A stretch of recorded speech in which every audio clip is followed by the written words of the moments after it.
Hello friends, आज हम लोग सीटेट की एक और क्लास में हैं। हम लोग का जो चैप्टर है आज, ये चैप्टर 5th है, ज्योग्राफी 6th क्लास। जैसे कि आप लोग जानते हो हम लोग ज्योग्राफी कर रहे हैं 6th क्लास की। अभी चैप्टर 5th हमारा चल रहा है। ये बहुत इंपॉर्टेंट चैप्टर है, जैसे पिछले चैप्टर था उसी की तरह, क्योंकि ये 7th क्लास में भी कंटिन्यू हो रहा है। और जो इसका बेस है 6th क्लास में सिर्फ इसका बेस दिया हुआ है, 7th क्लास में इसकी थोड़ी ज्यादा जो कॉन्सेप्ट आप कह सकते हैं वो दिए हुए हैं। तो हमें बेस को अच्छे से समझना होगा, तब हम आगे उसको पढ़ेंगे।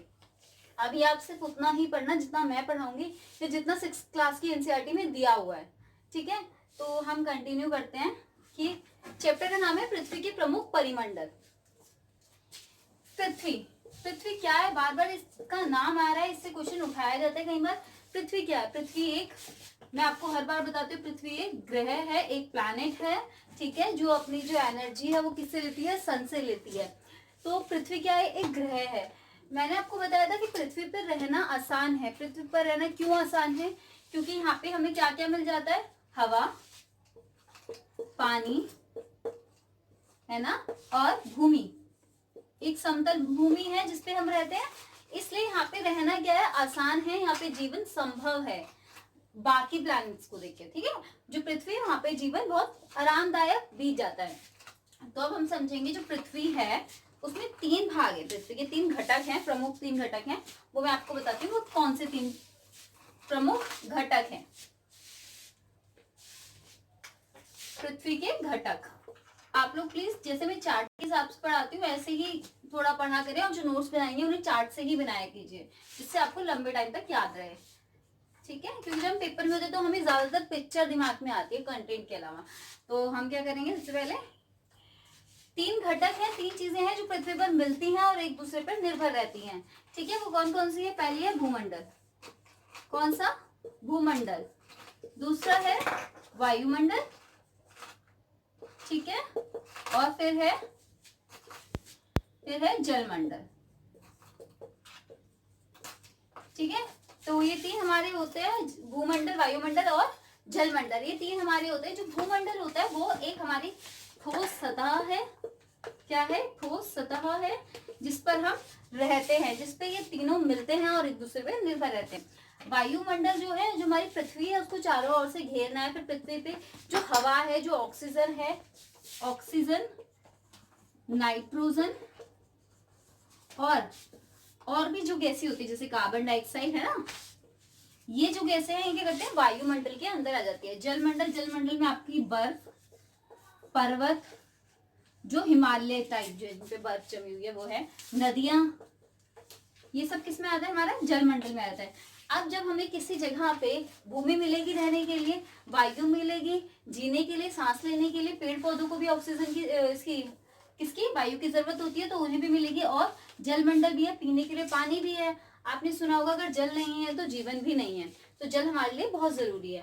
पर हमारी जो पृथ्वी है उस पर 97% जो हमारी पृथ्वी है वो पूरी 97% क्या है? उस पर पानी है, जल है। उसमें से इस 97% में से 99% ऐसा है जो पीने योग्य नहीं है, जो जैसे खारा जल है जिसे हम पी नहीं सकते। 1% ऐसा मात्र जल है जिसे हम पी सकते हैं, जिसे हम प्रयोग कर सकते हैं। तो 71%, सॉरी 97 नहीं, 71% जल है हमारी पृथ्वी पे। पूरी पृथ्वी पे 71 है, उसमें से 27% ऐसी है जहाँ पे हम रहते हैं। 71 में से फिर 99% ऐसा है जिसे हम पी नहीं सकते। सिर्फ 1% जल है जिसे हम पी सकते हैं। ये सारा एनसीईआरटी बेस है। अब हम आगे कंटिन्यू करते हैं, भूमंडल से ही हम आगे चलेंगे।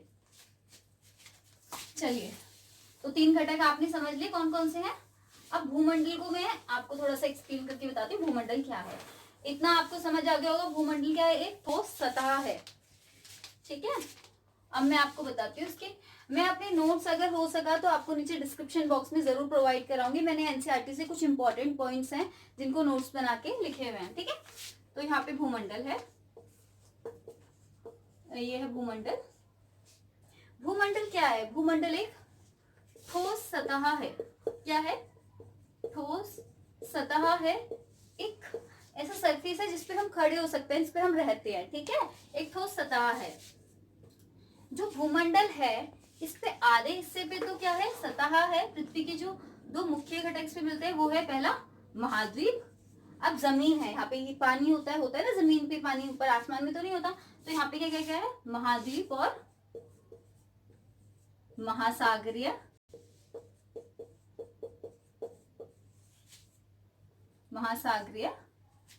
बेसिन। ठीक है, ये दो चीज हैं जो पृथ्वी पर मिलती हैं। महाद्वीप कितने हैं हमारे, 7 हैं, और महासागर कितने हैं हमारे, 4 हैं। तो जो हमारी भूमंडल है, जो हमारी ठोस सतह है जिसपे हम रहते हैं, वो कैसी है, ठोस है, उसमें हम रहते हैं। यहाँ पे 2 चीजें मिलती हैं, 7 महाद्वीप है हमारे और महासागरीय बेसिन, जहाँ पे पानी है, बर्फ है, नदियां हैं, ये सब हमारी महासागरीय बेसिन के अंदर आ जाती है। माउंट एवरेस्ट जो है, कौन सा, माउंट एवरेस्ट, आपने नाम सुना होगा ना, माउंट एवरेस्ट, ये क्या सबसे ऊंचा पर्वत है। ठीक है, और महासागरीय बेसिन सबसे गहरी, जो आप कह सकते हैं प्रशांत महासागर, कौन सा सबसे, प्रशांत महासागर है ना, सबसे गहरा महासागर कौन सा, प्रशांत महासागर, मोरियाना गर्त वाला। तो ये आप समझ गए, सबसे ये है माउंट एवरेस्ट, और फिर हमारा सबसे गहरा जो हम मानते हैं महासागर कौन सा है, वो प्रशांत महासागर है, सबसे बड़ा महासागर है। अब हम क्या करते हैं, इसको आगे कंटिन्यू करते हैं। अपने 7 महाद्वीप को हम अब पढ़ेंगे। सबसे पहले ये जो चैप्टर है इसको मैप के थ्रू समझोगे तो ज्यादा समझ आएगा, पर उससे पहले मैं आपको अपने नोट्स के हिसाब से थोड़ा समझाना चाहती हूँ, मैप से भी हम इसको समझेंगे। तो ये है हमारा महाद्वीप। ठीक है, कितने महाद्वीप है हमारे, 7 महाद्वीप। कितने हैं, 7 महाद्वीप हैं। एशिया, यूरोप, उत्तरी अमेरिका,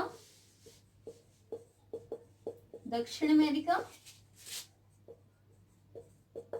ऑस्ट्रेलिया, अभी हम इन्हें समझ ले पहले। ठीक है, पहले हम इन्हें समझते हैं, एक और है। ठीक है, ये हमारे हो गए 1 2 3 4 5, 2 और बचते हैं जिससे हम अभी स्पेस नहीं है, तो पहले हम एशिया को समझते हैं, उसके बाद आगे कंटिन्यू करते हैं। तो 7 महाद्वीप में से सबसे पहला जो महाद्वीप है वो है हमारा एशिया। एशिया सबसे बड़ा महाद्वीप है। आपने देखा होगा मैप, अगर आपने वर्ल्ड का मैप कभी देखा हो तो उसमें आपने देखा होगा कि जो एशिया है, एशिया क्या किया हुआ किए हुए हमारी जो सबसे बड़ी सतह है उसको घेर रखा है उसने। जैसे यहाँ पे आप मान लो ये हमारा वर्ल्ड का मैप है, ये आप एज्यूम करो, ये जो हिस्सा है ना पूरा, ये पूरा एशिया का है, यहाँ हमारा भारत है। ठीक है, ये किसका है, एशिया है ये।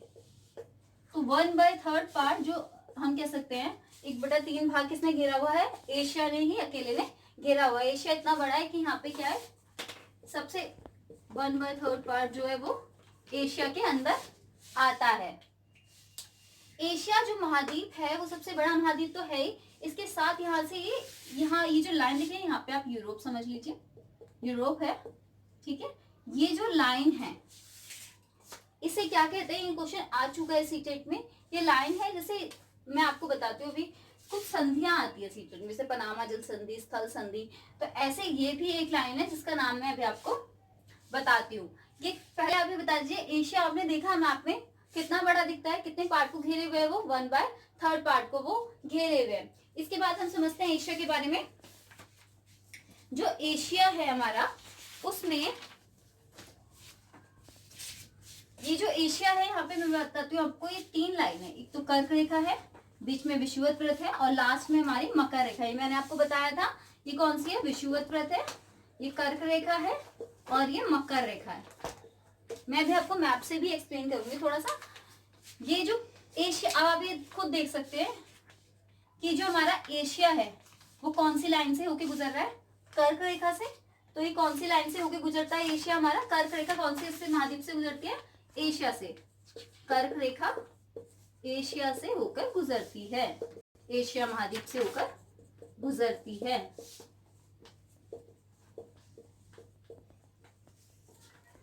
इस जो एशिया हमारा महाद्वीप है, इसके बारे में और भी बहुत चीजें हैं जो हमें बतानी, मतलब डिस्कस करनी है, पर वो 7th क्लास में दे रखी है। ठीक है, ये जो हमारी मैंने बताया, जो जोड़ रहा है ये है युगल पर्वत। ठीक है, तो ये क्वेश्चन आ जाता है मोस्टली सीटेट में, स्टेटमेंट बेस्ड क्वेश्चन जब ये पूछ लेता है तो। ठीक है, यहाँ पे ये क्या है, यूराल पर्वत। यहाँ पे ये इंपॉर्टेंट पॉइंट है जिसमें रेड मार्कर से, यूराल पर्वत क्या करता है, एशिया और यूरोप के बीच में ये यूराल पर्वत है जो इन दोनों को अलग करता है, एशिया और यूरोप को। ठीक है, तो ये जो संधियां होती हैं, जो अलग करने वाले पर्वत होते हैं, ये मोस्टली क्वेश्चन पे वैसे सीटेट में पूछे जाते हैं, तो आप प्लीज इन पे थोड़ा सा ध्यान दीजिए। यूराल पर्वत। अब हम आगे चलते हैं, हम किसके बारे में पढ़ेंगे, हमारा एशिया हो चुका है, एशिया में इतना ही है 6th क्लास में। अब हम आगे चलते हैं, यूरोप पे चलेंगे। यूरोप बहुत छोटा महाद्वीप है, इसके बारे में थोड़ा जल्दी डिस्कस हो जाएगा।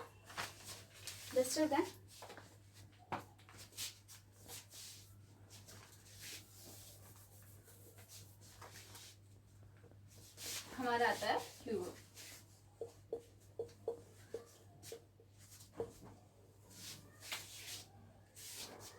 यूरोप के बारे में हम पढ़ते हैं। यूरोप के बारे में इतना कुछ ऐसा है नहीं, आप एक बार ये मैप में नहीं मिटाऊंगी, एक बार आप मैप का स्क्रीनशॉट लीजिए, रफ मैप है, इससे आपको समझने में थोड़ा इजी रहेगा।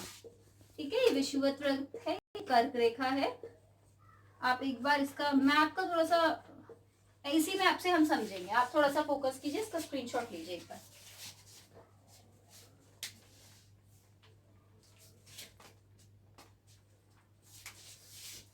ठीक है, हो गया। अब मैं आपको बताती हूँ जो यूरोप है, ये आप ऐसे समझ लीजिए, यहाँ है। ठीक है, ये तीनों तरफ से जल से घिरा हुआ है।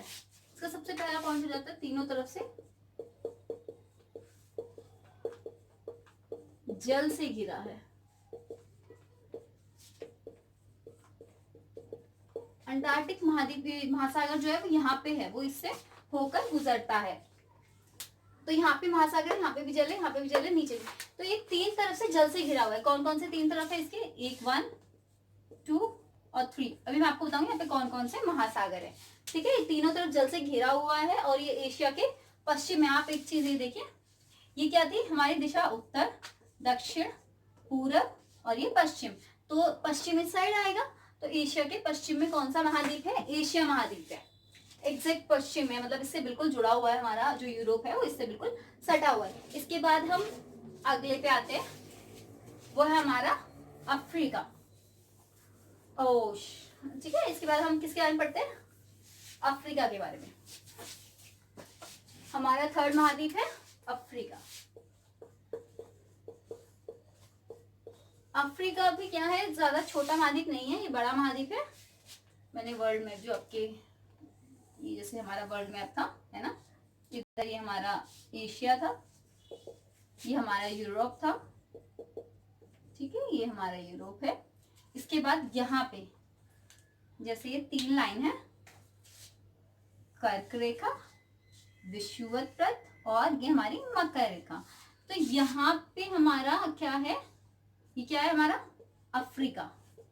ठीक है, अब पहला पॉइंट तो आप खुद ही समझ गए होंगे। पहला पॉइंट क्या है हमारा, जो अफ्रीका है उससे तीनों रेखाएं इससे होकर गुजरती हैं। तीनों रेखाएं, ये क्वेश्चन आ चुका है कि तीनों रेखाएं कौन से महाद्वीप से होकर गुजरती हैं, कौन सा है वो, अफ्रीका।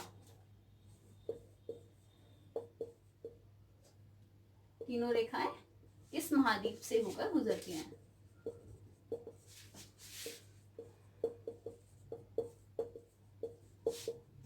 अच्छा ये बताइए, आप इसकी डायरेक्शन बता सकते हैं। ये क्वेश्चन में से एनसीईआरटी में नहीं लिखी हुई लाइन, पर हम इसकी डायरेक्शन अब समझ सकते हैं। जैसे यहाँ पे हमने क्या, ये क्या है, उत्तर, दक्षिण, पूरब और पश्चिम। थोड़ा पश्चिम में पड़ता है ये। तो अब और अफ्रीका में 2 चीजें हैं जो मतलब पूछी जाती है, एक तो सहारा रेगिस्तान और दूसरा है, सबसे पहले सहारा रेगिस्तान, सबसे गर्म रेगिस्तान है ना हमारा। सहारा रेगिस्तान कहाँ पे है, अफ्रीका में। कहाँ पे है, यहाँ पे है अफ्रीका में। ठीक है, यहाँ पे नील नदी है। ये 2 इंपॉर्टेंट चीज हैं जो अफ्रीका में पाई जाती हैं। आप इसका स्क्रीनशॉट ले जाओ प्लीज, मैप को एक बार सिंपल तरीके से पढ़िए।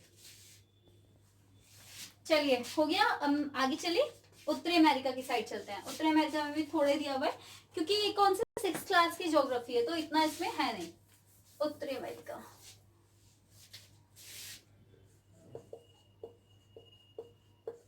अमेरिका, उत्तरी अमेरिका जो है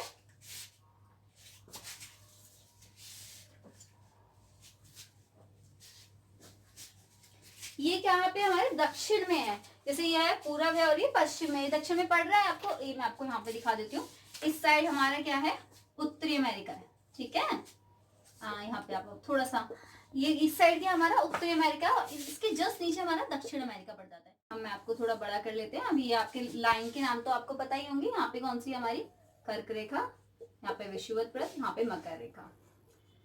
तो हम किसके बारे में पढ़ रहे हैं, उत्तरी अमेरिका के। तो हमें ये जानना बहुत जरूरी है कि उत्तरी अमेरिका कहाँ पे है। ये इस साइड है, यहाँ पे हमारा यूरोप है और ये हमारा उत्तरी अमेरिका है, ठीक है।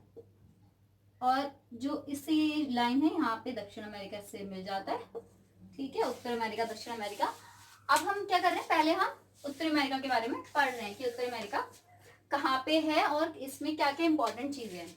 सबसे पहली इंपॉर्टेंट चीज है कि जो उत्तरी अमेरिका है वो दक्षिणी अमेरिका से एक संकरी भाग से जुड़ा हुआ है, छोटे भाग से जुड़ा हुआ है। दक्षिण अमेरिका से संकरे भाग से जुड़ा है, मतलब छोटे भाग से जुड़ा है।